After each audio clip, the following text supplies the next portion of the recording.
Dans la forêt d'Achdir, au cœur du Moyen Atlas, Aziz Akaoui constate les dégâts. Ce militant des droits de l'homme se bat contre le trafic de bois de cèdre.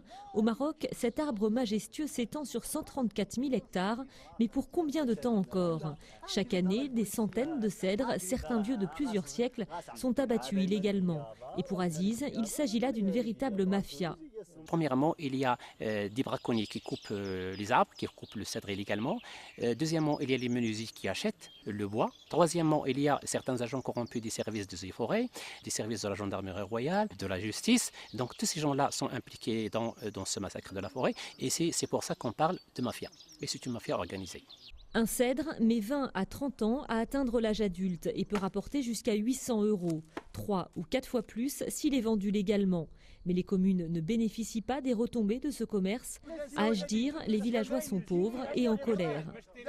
Pour couper un arbre, tu es obligé de payer le forestier entre 200 et 300 €. Chaque fois qu'un groupe d'habitants veut couper un arbre, il donne au forestier. Si c'était nous qui profitions de l'argent des cèdres, alors ça se verrait. Regardez autour de vous, il n'y a rien. Ici, on vit dans la misère. On ne peut pas faire d'agriculture, juste un peu d'élevage. On demande des emplois, des projets pour nous aider, pour que nos conditions de vie s'améliorent, mais rien n'est fait. Les gardes forestiers, eux, pointent du doigt le manque de moyens. Les salaires sont insuffisants et il n'y a pas assez de personnel. Chaque agent a la responsabilité de surveiller plus de 5000 hectares de forêt. Autant dire, mission impossible. Quant aux accusations des villageois, ils les réfutent.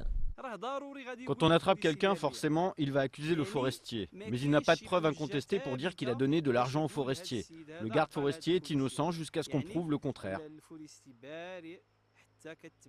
Une chose est sûre, les cèdres sont en danger et il y a urgence. Les forêts du Moyen Atlas sont la principale réserve d'eau du Maroc. L'abattage incontrôlé entraîne une érosion et une désertification qui menacent l'équilibre écologique de la région, mais aussi du pays dans son ensemble.